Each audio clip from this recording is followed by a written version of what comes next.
Okay, I was saying about the similarities between this coming year and 2025, 2026, and 1834. 1834, there were 4 different prime ministers, right?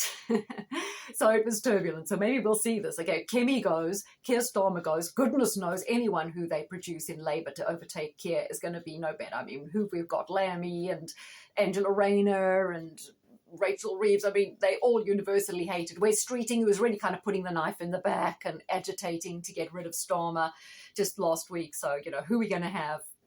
Whatever. It's not going to be pretty, and that's why I say things will get chaotic this year until they have to call a general election next year, and that's why Musk is getting all the pieces in place to push it for Farage. I mean, which would be cataclysmic, because since when is a party that only currently has 5 MPs, when could they come to power? Unless there's some sort of coalition arrangement. It's still to be seen. Okay, so the other thing that happened in 1834 is the burning of the Houses of Parliament. Now, I don't think it was intentional. I think it was an accident. But yes, the Palace of Westminster was alight and burnt. And that is very interesting to me, because when I look at Neptune going into Aries through history, we had the burning of the library in Alexandria, we had the burning of a cathedral in Germany, we had a major fire that destroyed a lot of things in China. I will cover this when I talk about Neptune, but a big theme with Neptune going to Aries is fire. So fire in landmark buildings, really important historic buildings. So that could be a thing. That also is kind of a theme, because, the culture wars, the erasure of our culture, the erasure of our history. We see that happening through literature and the arts by replacing pivotal characters with characters that aren't representative, with removing passages from books, with removing certain books from the curriculum. That's part of the culture wars. Now, remember Dr. Richard Day? I did cover this. If you put Dr. Day, I did a whole 4-parter on it many years ago. It was part of a whistleblower who went to this pediatric conference in Philadelphia and wrote all these notes about this extraordinary stuff he heard in a speech. And he said at some stage they're going to have to start getting rid of all old TV programs and the old, movies, because, at some point people are going to think, gee, life's unbearable, and the young people won't really notice it because the older people will die off and the young people tend to accept things. But what if they start watching all these old TV programs and movies and saying, what the actual F, what's going on here?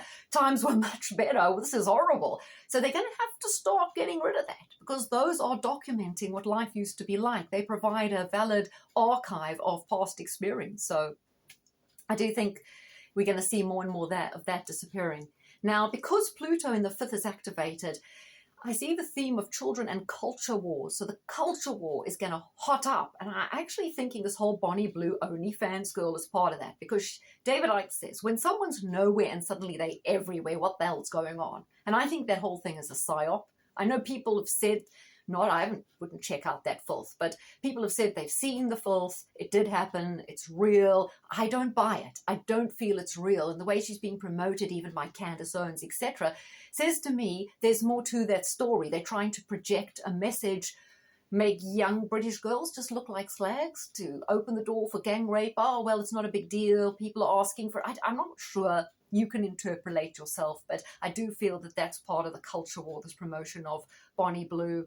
Something else I think is part of I want to say the culture war, but you notice in the Daily Mail, every sort of few days is a story of this palliative care nurse says this is what people experience in death, and I had a post-death experience and there's nothing to fear, and stories of that genre. And I think this ties in with the whole assisted dying thing. They're trying to warm people up to the idea of taking their own life. Dying is great. You should try it. Obviously, it's a one-way ticket, but don't worry about that. They really are sort of pushing or not even say glamorizing death, but they open people's mind to it as something that's potentially very good, harmonious, and nothing to fear, so that maybe they can entice more people into the death pot. Very interesting. So those are so let's watch out for January. Shake-ups, the royals. I think it'll be a big year in general for the royals. And I'm sure at some stage we're going to see Charles abdicating this year and William taking over, but that won't be the end of it. The continual mystery around Kate, for sure. Starmer's government, total crisis, potentially him going, or other people coming in, chaos in government. We have to have a general election when they bring in Farage.